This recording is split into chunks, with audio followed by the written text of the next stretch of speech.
just as a quick introduction, Michelle will just go through a bit about CPC, and obviously I will then go through a bit about Dukefield and the link between the two of us and everything. I will then go through our current electricity and gas markets and just let you know what's going on and what we think we should be doing if you've got contracts coming up in the near future.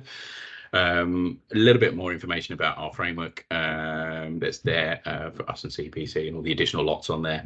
And then Kyle and Max are going to take over, and they've got a presentation on their products and bits and pieces from IBG as well, which is, and then we'll have a quick question and answering session at the end just to go through things. So Michelle, do you want to just take this bit and go through a bit about CPC? Sure, and I've just seen a question pop up about the slides. So yeah, we will be sharing the slides at the end of this presentation, and it's being recorded as well. So yeah, just a very brief introduction. So I'm Michelle Newcomb. I'm the procurement manager at the CPC, and I'm contract manager for the utilities framework. Just a very brief introduction into the CPC for anyone on the call that's not aware. So the CPC, we are a not-for-profit purchasing consortium owned and run by the education sector.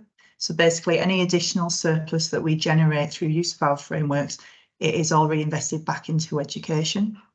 We've currently got 87 compliant frameworks, and ultimately they're there just for you to achieve, you know, the best route to market, a compliant route to market, and guarantee value for money. By becoming a member of the CPC, you get free access to the whole team that's behind the scenes. We've got contract managers for all of our frameworks, and you've also got access to user guides, templates, various documents, as well as toolkits and training for procurement. So there's a link to the website in here, and as we say, this will be shared at the end. Thanks, Nick. Perfect. Thanks, Michelle.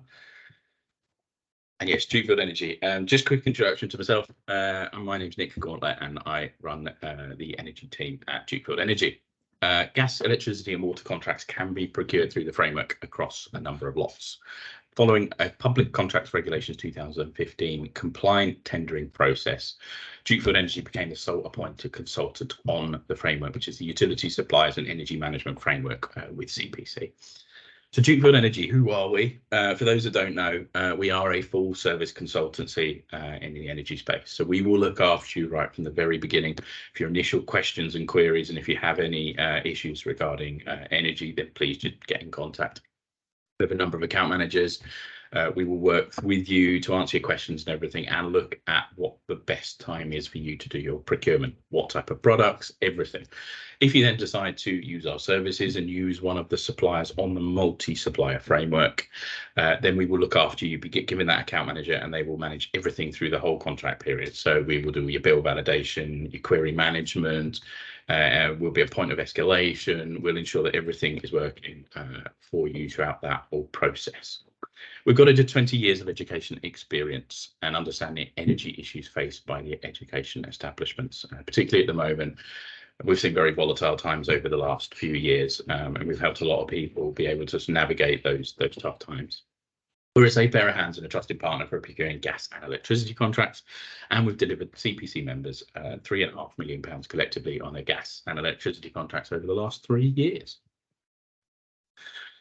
So, energy update. Things have started to get a little bit more volatile. I'll go into it in a bit more detail, but mainly around the unrest in the Middle East that we're starting to see at the moment. We don't have any huge links in terms of gas and electricity from the Middle East. It's more about world events and the unrest. And if things get any worse, it might have issues on things like oil pipelines and other bits and pieces. So there is a bit of volatility around that, but I'll go into that. What we have seen over the last 18 months to 2 years is incredibly volatile times. Obviously, we've had COVID, and then we had the political issues between Russia and Ukraine as well, which spiked things hugely at the end of the summer last year, around this time last year. However, things have got a lot better. We're nowhere near where we used to be, but we are back down to some sort of normality, and that's due to a number of reasons.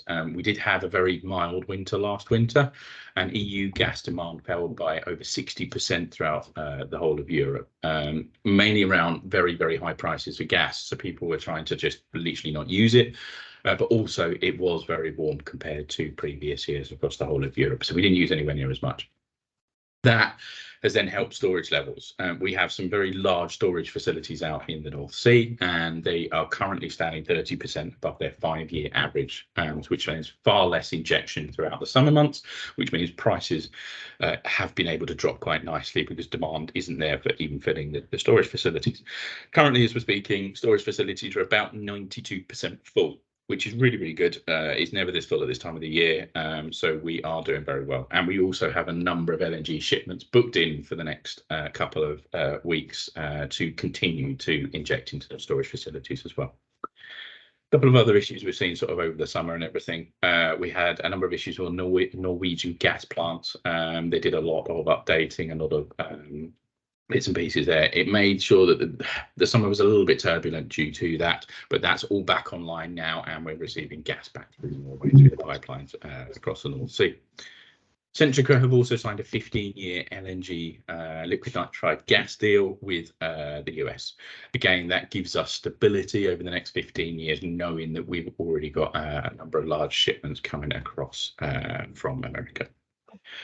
We've obviously got the unrest in the Middle East at the moment. We are starting to see prices tick up, particularly very immediate contracts. So contracts starting November and December, it's affecting those prices more than anything. As we filter into next year, there is still that bit of volatility, but things don't look too bad. They're not rising anywhere near as much. We're keeping a very, very close eye on this. There's some sort of big players there that I think the market will react if a country like Iran get involved in it in more detail. Mainly around Iran have a huge amount of oil reserves for the world. They have some very big oil fields. If they then start to sort of join the conflict in any way, then we may start to see a lot of volatility in the market and prices rising quite quickly. So we just need to keep a very close eye on that. We do daily and weekly market updates. We send out to a lot of our customers and bits and pieces, but if anybody wants any more information, we can send out weekly market reports and other bits and pieces as well. So please, if you've got any questions at all, please get in touch with the team, and we're more than happy to go through bits and pieces with you all. Just finally, there have been quite a few strikes in Australia to do with LNG. They've got their sort of trade unions over there, and a big company called Chevron. They're all going to go on strike, asking for better pay and better conditions and other bits and pieces. That has been causing a few issues. I know it's the other side of the world and everything, but we've really seen in the last 18 months that any issues across the whole world are making the gas and electricity market a lot more volatile than it ever used to be. So we're just hearing a small news story anywhere and have an effect on markets at the moment. Again, keeping a very close eye on that, but it seems like the strikes have completely ended, which is good, is helping. I do think we are looking at a much more mild winter going into Christmas. This side of Christmas, it's meant to be quite warm, it's meant to be quite rainy, and that is helping keep prices at a certain level at the moment. We've also got, as I said, I mentioned that storage facilities as well. They are very full for this time of year, which is great. Again, helping keeping prices in check at the moment compared to the unrest in the Middle East. So we've kind of got these two elements where we have got some very good news stories. We've got a lot of gas in our network. We've got what looks like an outlook of warm winter. However, we've got then the unrest in the Middle East, which is providing a bit of volatility. So it's going to be interesting to see what pans out over the next couple of weeks. And of course, we're going to be keeping a close eye on everything. And again, anybody has any questions, please let us know. Now, our framework, it feels still new. It was about 18 months to 2 years in the making. It went live earlier this year. We have always done gas, power and water.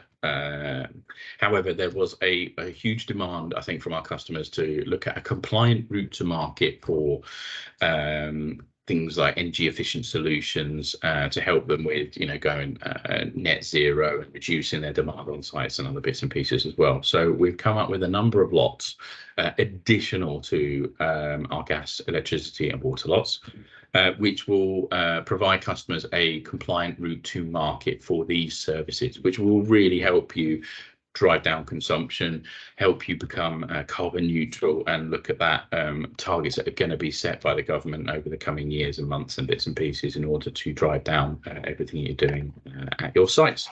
So just very quickly, I'll go through it. Lot for energy efficient solutions. We're talking things like LED lighting, LED lighting can be very, very cost effective. It can reduce your efficiency by 60%, which is great compared to normal strip lighting. It also tends to be one we call one of those sort of low hanging fruits that are a cheap way of being able to reduce consumption at your sites. So we've got a number of suppliers on lot for energy efficient solutions.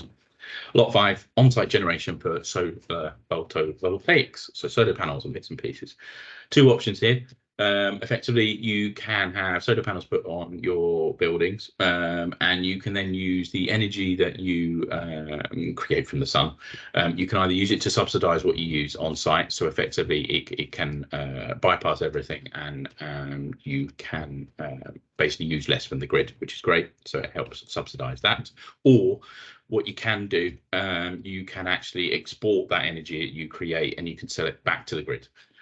A few years ago, that would have been a good way of doing it, and you'd have got paid a very good fee for that. I'm afraid the subsidies from the government and other bits and pieces aren't what they used to be. So actually, by exporting it back to the grid, you don't really get a huge benefit for that now. However, most people we see is generation on site, and you use it to supplement what you use, which is a really good way. Lot 6. On-site generation, heat pumps. You can have ground source heat pumps, air source heat pumps. These are very good bits of kit that if you've already done a few bits and pieces around your site, you've done a bit of work, but you're really looking at that next step to drive down what you can do there on that sort of net zero goal and everything else there. These heat pumps can be very good. So we've got a number of suppliers on lot 6 that can provide you all the help you need with heat pumps. And lot 7, supplier metering services and building energy management software. This is what the guys at IBG do. They're brilliant. They've got a really good presentation to show you in a second. It's all about being clever at site, being able to work a lot smarter, be able to turn things like your lights and your heating off at certain times and maximize what you do with the buildings. If there's certain buildings that you're not using at certain times of the day and the months, you're able to control that all yourself. So these are very, very clever and intelligent bits of kit that you can have. It will draw everything that you've already done in your site. You'll be able to sort of draw down and really sort of tie everything up together, and it's very good there. So again, these are all compliant routes to market for the education sector. You can use this, and the framework is accredited by the Department for Education as well, and it's been rubber stamped. So Michelle and I have been doing a lot of work with the DFE as well. So it's a compliant route to market, and it's one of those ones that they've really it stands out and is a good way to procure anything in terms of energy and efficient solutions as well. What I will do is we will hold questions until the end, and we'll just hold a sign over to the guys to give their presentation for a few minutes, which would be really good. So if anybody has any questions, by all means, just put it in the chat and we can answer them at the end. We've also got Dukefield Energy's contact details and Michelle's contact details from CPC here as well. We will send out these slides to everybody, so don't worry about too much about noting everything down. You will get contact details with all this as well at the end. So what I will do is I'm going to stop sharing now. I'm going to hand over to the guys. Let me just see if technology works. Lovely. Here we go. Right, over to you guys. Thank you very much. Oh, thank you, Nick, for the warm introduction there. I'm just going to get this PowerPoint up ready for you guys. Here we go. Yeah, so as I mentioned, thank you for everyone to attend today. I really appreciate your time. And again, thank you to Nick at Dukefield and the CPC for arranging this webinar. Today, we're just going to dive into a little bit about Intelligent Building Group and show you some of the energy management solutions we're currently deploying across the education sector. Just as a brief overview, my name is Kyle. I'm a business development manager for the company. I work across a wide range of sectors, ranging from the manufacturing to healthcare. However, I'm predominantly finding myself now within the education sector. On the right is my colleague, Max. Yeah, so I'm Max Boone, one of the account directors for Intelligent Building Group, predominantly focused on the commercial real estate sector. Obviously, that's quite a vast remit, but yeah, really happy to speak to you guys today and appreciate the invite, Nick. So just moving in, before we move on to some of our solutions, I just want to give you a brief introduction to Intelligent Building Group. So we actually formed around 2 years ago, following a merger between two pre-established businesses, one which is Eticom, with over 12 years experience in smart buildings and energy management, and the second, which is Renard Fire and Security, with 40 years in that industry. So why did those companies merge? And the reason why was we were coming into the same issues on every building that we were working on, which is a lack of connected systems. All of them are disparate, all with their own maintenance agreements and contracts, different points of contacts if something goes wrong, and ultimately they're using all different operating systems. So what we propose to do is wrap up all of those services into one single pane of glass. So that allows you guys to ultimately manage all of those systems under one single pane of glass, one maintenance agreement, and one point of contact if something goes wrong, all whilst adhering to your sustainability requirements and your statutory compliances relating to your fire and security systems. So some of the common energy management challenges I come into on a daily basis, speaking with clients in the education sector, and the biggest is a lack of understanding. Now, you guys need to ask yourselves, do you truly know what is happening in your buildings on a granular level? You know, what's happening when the students have left home for the day, what certain services have been left on. And if you don't have that information, it's going to be really difficult to start managing and driving down your energy consumption. The second biggest problem are budget constraints. Now, this is typical of many companies we engage with, and we're going to touch on a solution at the end of the day, which helps get around some of the problems with budgets. And the second piece here is, whilst energy might be a small percentage of a company's total expenses, it's definitely an area to focus your attention to, not only to get some quick wins and eliminate the low-hanging fruit, but also to promote sustainability across your institution, and also give the students an opportunity to get involved and engage, teach your students how to manage energy and how to ultimately become more sustainable. So we're just going to jump into a demo on this next slide. Cheers, Kyle. No problem. Okay, guys, hopefully everyone can see my screen. What you're looking at here is essentially the second iteration, what we call the IBG Cloud. So it's an entirely cloud-based smart building and energy management platform. Obviously today the main focus is on energy, so we're just going to share with you a few modules just to kind of add some substance to what we're talking about. But you'll see various other modules down here: air quality, EV charger integrations, fire alarm management systems, CCTV and access control, all of which can be centralized and integrated into our solution. If we start at the top tier, which is all of your data ultimately, and for those of you who aren't particularly adept with sort of sub-metering and the value proposition, as it were, as opposed to just getting a monthly utility bill and then the tariff, the associated cost, we take a much more granular and bespoke approach to harnessing that investment quality data and gaining granular insights into our building and energy performance. So from one client to the next, the dashboard might change. All of these little additional widgets are completely customizable. Certain clients will want a carbon footprint calculator. Others want, we mentioned the low-hanging fruit before, the after hours module, so we can actually see which building services and systems are using superfluous energy usage out of operating hours, and we can track the associated cost. Initially, this is all to gain that visibility, as I said, so that we can then start to engage in further energy saving initiatives and really start to look at future-proofing the asset. Unlike a lot of other building management systems, it's an extremely user-friendly tool.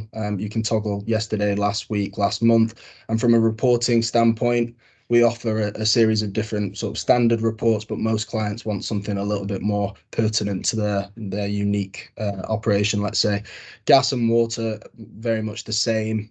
We can literally go down to individual circuits, individual pieces of plant machinery. If you've got a swimming pool and you want to understand, you know, what the gas consumption is to heat the pool, we can go as granular as you can possibly think.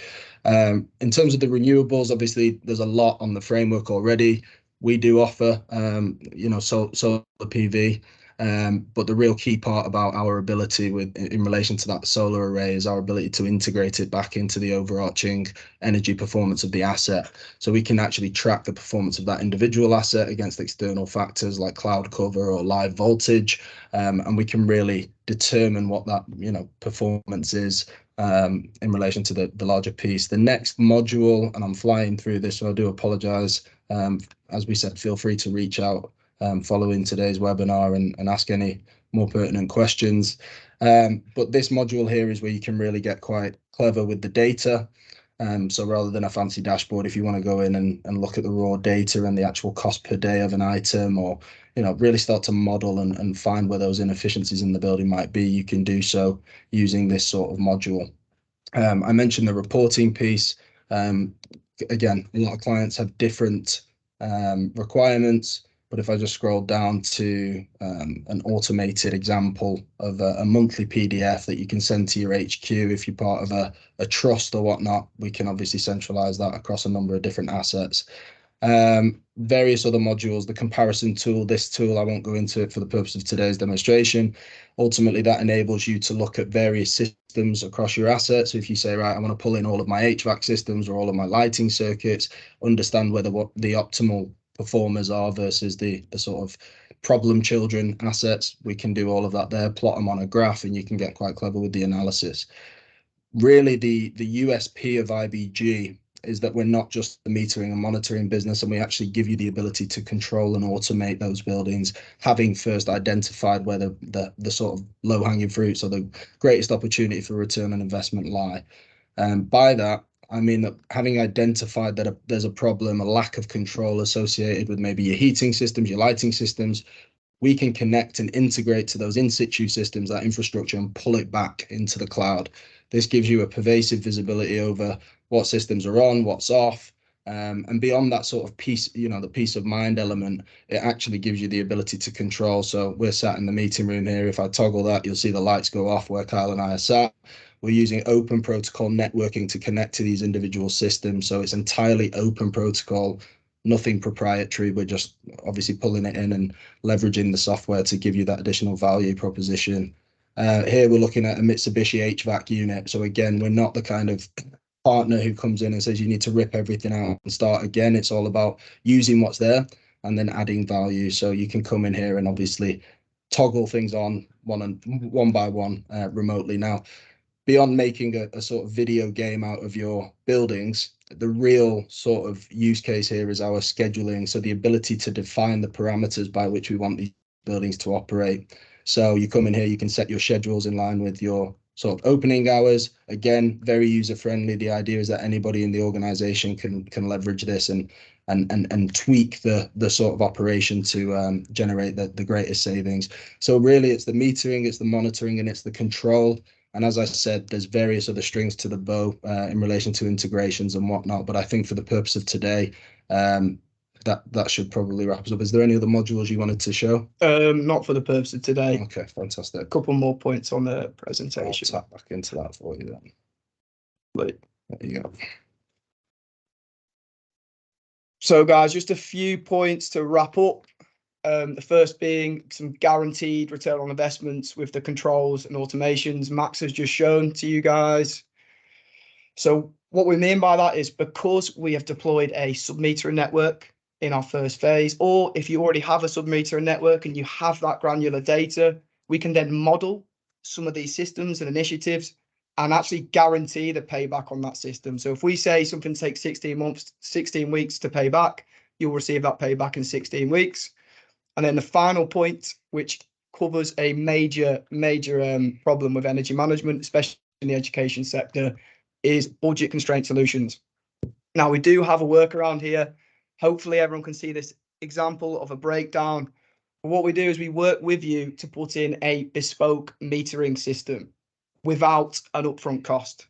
So what that means is one chunk of the system savings will pay for the system, and the client will realize the rest of the savings. So as you can see here, for a client who's spending on average 100k a year on energy, a system cost would be roughly £10,000.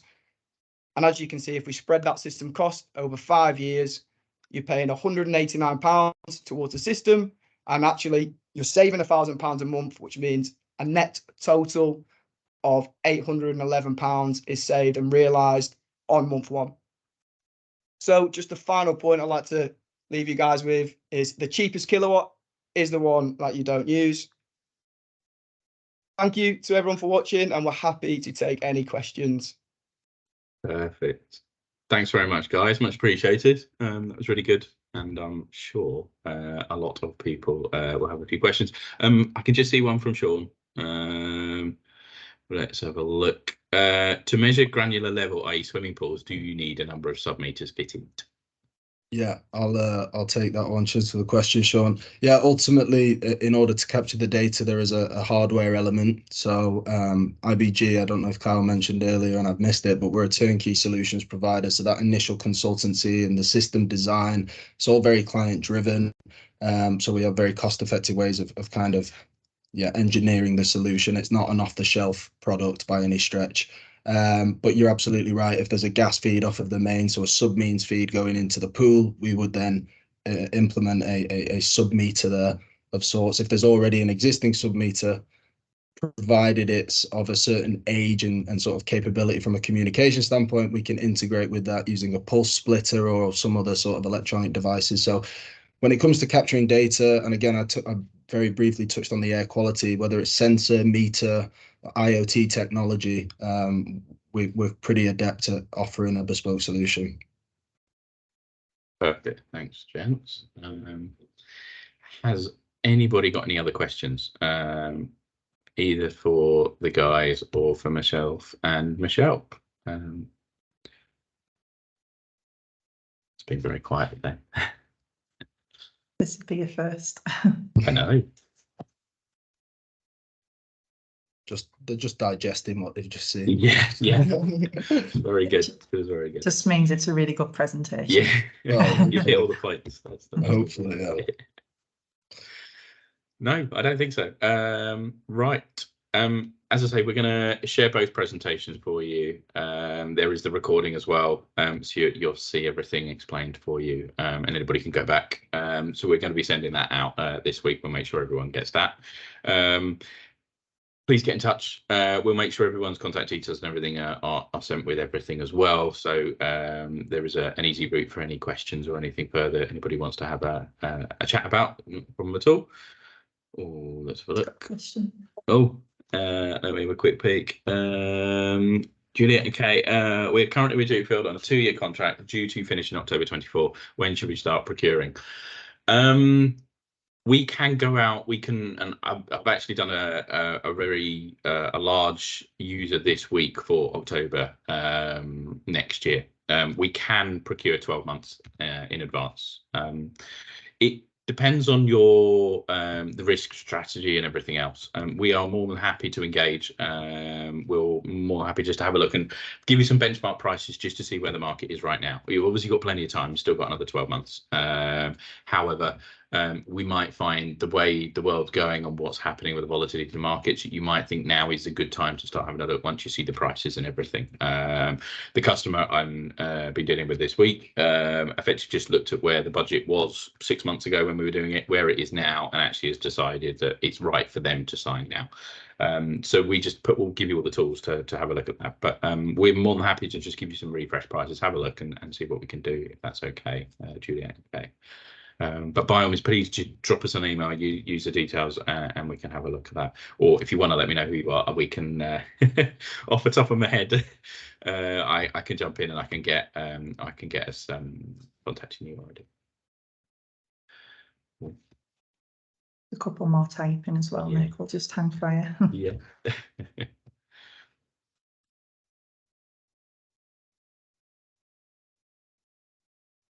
Is this screen being shared twice? It feels a bit different. Oh yeah, we might still be sharing. Apologies. Oh yeah.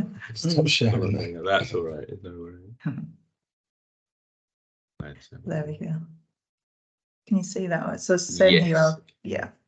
Same here. Our contract expires in September 24, so we've been in contact with another broker and had figures sent. Can these be compared? Yes, yes, they can. So the only thing I would ask is if you're ever comparing broker by broker, getting our prices, getting someone else's prices, ideally what you want to try and do is do it, and it's not always that easy, but do it on the same day. So what we do is we plan, we can send a tender off, we can get prices for you on a given day. If another consultancy is getting you prices on that day as well, it just means you're comparing like for like on the same market conditions on the same day. I'm more than happy to get you some prices now, but if you got prices say last week or this week, things might be very different next week when we price it. So you can see where the market is, but you won't be able to compare like for like.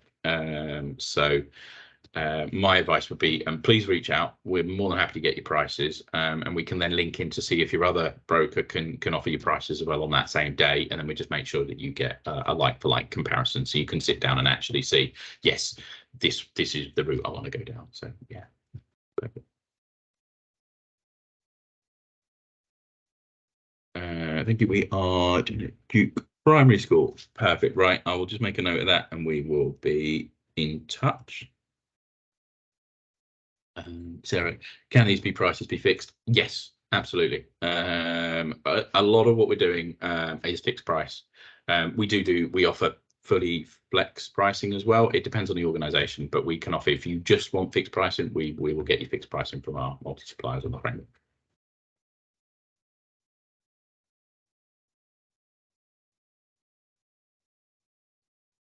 No problem at all. Oh, I can see someone else is typing, I think. Have we got where Sarah's from as well? Sorry, Sarah. No. If you can just send your details across anywhere, Sarah, then we can have a look at that for you. I want to screenshot that bit. Thank you very much. Okay. It's good to know. Okay, thanks, Sarah. Perfect. Great. Yeah.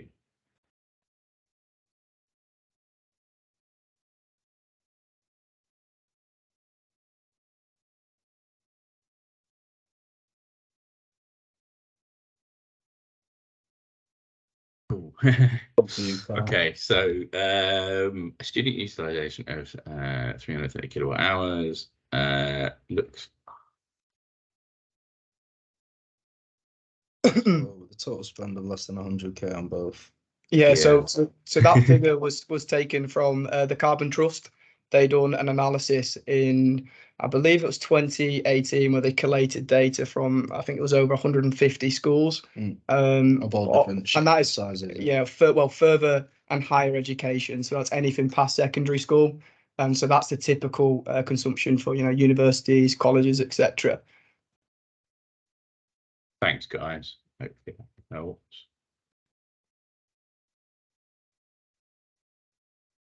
Steve, I'm sure if you want a bit more detail, a little bit more, just to have a bit of a look at your sites or anything, by all means get in touch and we can get the guys to have a look in more detail for you at your particular usages and sites and bits and pieces and what they can do to help. So yeah, by all means just reach out. Yeah, we do offer, Steve, an FOC service which will quantify basically what your out of hours usage is, which is a low hanging fruit. All we need there is your half hourly data, hours of operation, and your rate, and then we'll be able to produce that report for you. Yeah, that's a pretty good method of creating a business case for investing in any energy management, is analyze the half hour data that you already have access to by that main meter, and then you'll understand where the sort of pitfalls in the operation are and move to eradicate it from there. Well, that's really good to know. Just on that, any of our current customers that have got half hourly meters, we'll have access to all that data. So if anybody wants to reach out and look at that, then you just have to come through get in touch with the guys, and we can work together and just we've got all that information ready to go if people want to do that. Perfect. Right, okay, I don't think there's any other questions. No, thank you very much for everybody for giving up your time and joining us today. Thanks, Max and Kyle, very much. It's the first one we've done like this, so it's really good. I think it's gone really well. So yeah, if anybody needs anything else, by all means, just please get in touch and we'll make sure everyone has all the details. Brilliant. Perfect. Thank you all very much. Thank you. Cheers, everybody.